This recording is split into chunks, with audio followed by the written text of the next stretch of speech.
Good morning students, कैसे हैं आप सब।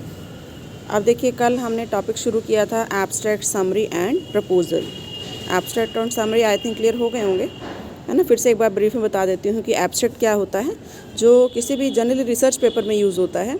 रिसर्च पेपर में स्टार्टिंग में जो इंट्रोडक्शन की फॉर्म में लिखा जाता है उसको हम क्या कहते हैं, एब्स्ट्रैक्ट, है ना। जो कि ये बताता है कि आपने रिसर्च पेपर में क्या किया, व्हाट वाज योर ऑब्जेक्टिव, आपका ऑब्जेक्टिव क्या है, और इसके साथ साथ आपके जो है वो ऑब्जेक्टिव का आपने कैसे पूरा किया, आपके रिसर्च मेथोलॉजी क्या है ना, और क्या आपके रिजल्ट्स रहे, क्या कंक्लूज़न रहा। और समरी जो पूरी आउटलाइन देता है आपके पेपर की, कि आपका जो रिसर्च पेपर आपने लिखा है या कोई भी काम आपने किया है उसके अंदर आपने क्या किया, उसके अंदर मेन क्या क्या चीज़ें थी, तो उसके जो की फैक्टर्स हैं और वी कैन से जो आउटलाइन है आपके वर्क की, उसको शॉर्ट फॉर्म में उसकी ब्रीफ जो है समरी, वो समरी में दी जाती है। अब देखिए नेक्स्ट आता है प्रपोज़ल। प्रपोज़ल क्या है? प्रपोज़ल में be defined as presentation for consideration, कि जब भी आपको कोई काम करने के लिए कोई जो है कंसिडरेशन के लिए प्रेजेंटेशन आपको देनी होती है, तो उसको हम कहते हैं प्रपोज़ल। कि कोई भी आपको काम करने के लिए कहता है कि आप इस काम को इस तरीके से कर दीजिए। तो जनरली बिज़नेस के सेंस में क्या यूज़ होता है कि जब आपको कोई कोई भी ऑर्डर मिलता है कि आपको ये काम इतने टाइम में कंप्लीट करना है ना, कोई भी सर्विस आपको प्रोवाइड करनी होती है, तो आपके पास पूरी कॉम्पिटेंस होती है, तो आपको एक ऑफ़र मिलता है। तो जब इस तरह का ऑफ़र मिलता है जिसमें आप अपने आप को प्रूव कर सकते हैं, तो उसको हम क्या कहते हैं, प्रपोज़ल। तो प्रपोज़ल जैसे बताया may be defined as presentation for consideration and it is an offer to complete some work or to provide some service. For example, अगर कंपनी का जो प्रपोज़ल है वो किसी प्रोडक्ट को प्रमोट करने का है ना, या सिटी का जो प्रपोज़ल है प्रोडक्ट को प्रमोट करने का है, या किसी और चीज़ को इंडस्ट्री में कुछ भी सिटी को प्रमोट करने का प्रपोज़ल भी हो सकता है, कि रोड्स बनानी हैं, डैम बनाने हैं, है ना, या इस तरह का कुछ भी ऑफ़र दिया जाता है, तो उसको क्या कहा जाता है, प्रपोज़ल। तो जो प्रपोज़ल है वो ऑरल भी हो सकता है और रिटन भी हो सकता है, या दोनों भी हो सकते हैं। इट में बी मेड बाय इंडिविजुअल और ऑर्गेनाइजेशन, कोई इंडिविजुअल भी हो सकता है या कंपनी की तरफ से भी हो सकता है। It can even be made internally, है ना, इंटरनली भी हो सकता है। आप देखिए, ये जो प्रपोज़ल है वो छोटा भी हो सकता है और लंबा भी हो सकता है ना, डिपेंड करता है कि क्या सिचुएशन है। अब देखिए, what is the need of proposal. अब जो प्रपोज़ल है उसकी नीड क्यों है, कि जो प्रपोज़ल है must answer,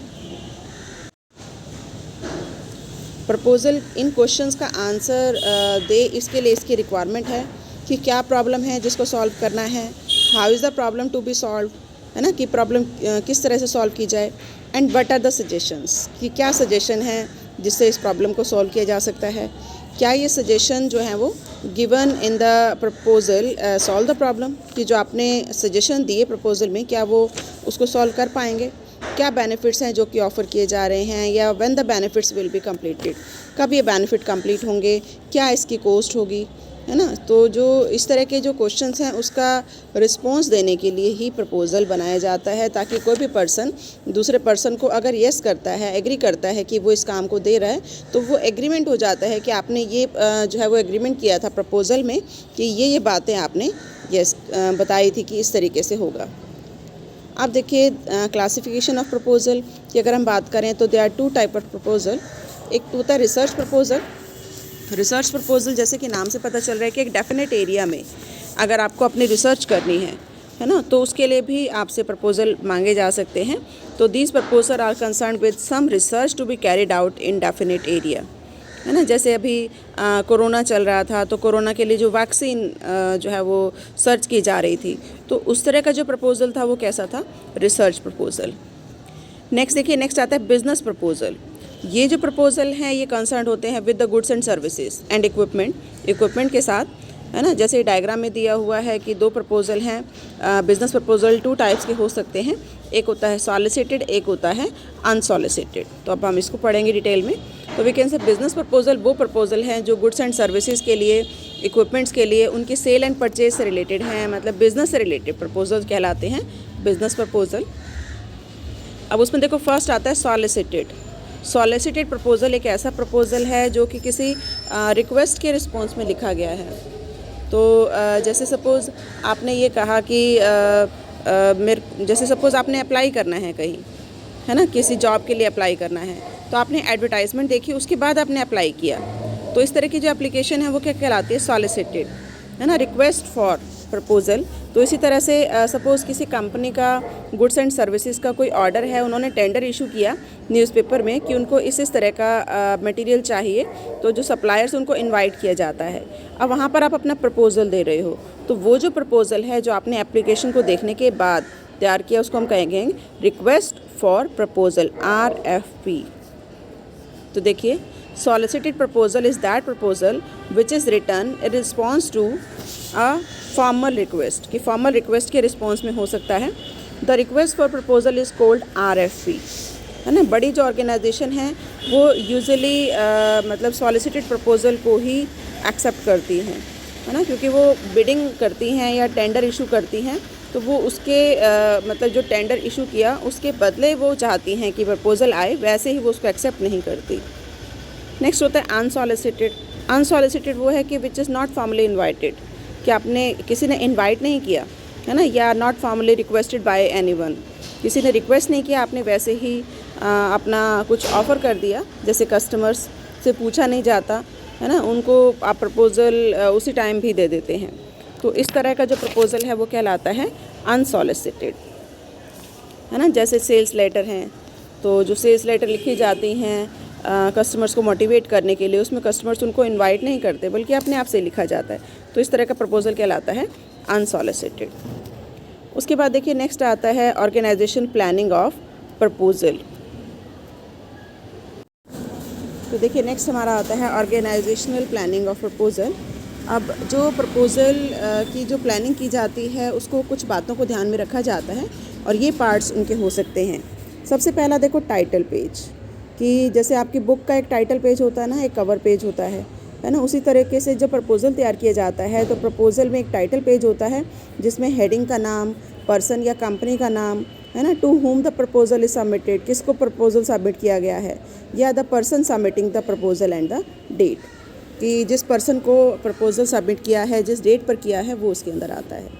second is executive summary, है ना, तो जो मतलब एग्जीक्यूटिव समरी में आप ये बताते हैं कि आपका ऑब्जेक्टिव क्या है, आप इस ऑब्जेक्टिव को कैसे फॉलो करेंगे, है ना, क्या क्या प्रोसीजर आप फॉलो करेंगे इन ऑब्जेक्टिव्स को पूरा करने के लिए। तो एग्जीक्यूटिव समरी में आप ब्रीफ प्रपोज़ल बताते हैं कि आप उसको किस तरह से पूरा करने वाले हैं। और जो बड़े बड़े प्रपोज़ल हैं उसमें ड्राफ्ट कॉन्ट्रैक्ट भी होता है, लॉन्ग प्रपोज़ल्स में, है ना, तो ड्राफ्ट कॉन्ट्रैक्ट में भी यही होता है जो एग्जीक्यूटिव समरी के बाद आता है, कि एक अर्ली प्रेजेंटेशन होती है कि how you will do the work. Immediate overview होता है, तो इसके अंदर फाइनेंशियल इन्फॉर्मेशन भी आती हैं। उसके बाद देखिए टेबल ऑफ कंटेंट्स, ये भी लॉन्ग प्रपोजल्स में होते हैं कि कुछ टेबल्स होती हैं, कुछ फिगर्स होती हैं, कुछ इलस्ट्रेशंस होती हैं, है ना। टेक्स्ट ऑफ द प्रपोजल, जो टेक्स्ट ऑफ द प्रपोजल है उसमें क्लाइंट को आप परसुएट करते हैं टू अवॉर्ड योर कॉन्ट्रैक्ट, कि आपको वो कॉन्ट्रैक्ट जो दे और उससे रिलेटेड आप इसके अंदर डिटेल दे सकते हैं, है ना, जो कि कई पेजेस का हो सकता है। तो इसमें टर्म्स ऑफ कॉन्ट्रैक्ट के बारे में भी बताया जाता है। अब देखिए टेक्स्ट में क्या क्या आ सकता है। जो 5th पॉइंट है ये उसी के पार्ट है, कि सबसे पहला इंट्रोडक्शन। इंट्रोडक्शन में आप बताएंगे what is the need for action, कि आप एक्शन क्यों ले रहे हैं, है ना, उसके की जो आपका प्रपोज़ल है उसके की बेनिफिट्स को आप समराइज़ करेंगे। अगर आपका प्रपोज़ल सॉलिसिटेड है तो RFP आप मेंशन कर सकते हैं, अगर सॉलिसिटेड नहीं है तो आप उसके अकॉर्डिंग बता सकते हैं, है ना। और जैसे अगर सॉलिसिटेड है तो you might refer to your previous conversation, कि क्लाइंट के साथ आपकी जो बातचीत हुई है उससे रिलेटेड आप बात यहाँ पर बता सकते हैं। तो देखो कौन कौन से पॉइंट्स आप बता सकते हैं इंट्रोडक्शन में। बैकग्राउंड और स्टेटमेंट ऑफ द एक्टिविटी, है ना। ओवरव्यू ऑफ योर अप्रोच, कि जो भी अप्रोच है उसका ओवरव्यू, समरी, स्कोप और लिमिटेशन, है ना, वो आप बता सकते हैं। सेकंड देखिए body, the heart of proposal is the body. In proposal however body must cover the some specific type of information. जैसे प्रपोज्ड अप्रोच, आप इस सेक्शन में जो है वो प्रपोज़ल जो भी आप देना चाहते हैं उसकी डिटेल आप दे सकते हैं। जैसे suppose you are proposing to develop a new machine, आप कोई नई मशीन है वो प्रपोज़ कर रहे हैं, तो आप उसके डिज़ाइन के बारे में, उसकी ड्राइंग के बारे में, उसकी कैलकुलेशन के बारे में आप बता सकते हैं, है ना। उसके बाद आप अपना वर्क प्लान बता सकते हैं कि how you will accomplish your object, आप अपना जो ऑब्जेक्ट है, अपना जो वर्क प्लान है, उसको आप कैसे पूरा करेंगे, है ना, उसको आप अच्छे से एक्सप्लेन कर सकते हैं। स्टेटमेंट ऑफ क्वालिफ़िकेशन कि आप ऑर्गेनाइजेशन की एक्सपीरियंस को बता सकते हैं, पर्सनल एंड जो भी फैसिलिटीज़ हैं क्लाइंट की नीड को लेकर वो भी आप बता सकते हैं। और ऑब्वियसली कॉस्ट तो आप बताएंगे ही, है ना, कि जिसको सुनकर ही वो बताएगा कि वो आपके प्रपोज़ल को एक्सेप्ट करता है या नहीं। और ऑब्वियसली आपकी जो कॉस्ट है वो कॉम्पिटिटर से कम होनी चाहिए या उसकी इक्विवेलेंट होनी चाहिए, है ना, तभी जो आपका जिसको आप प्रपोज़ कर रहे हैं वो थोड़ा सा कॉम्प्रोमाइज़ कर पाएगा।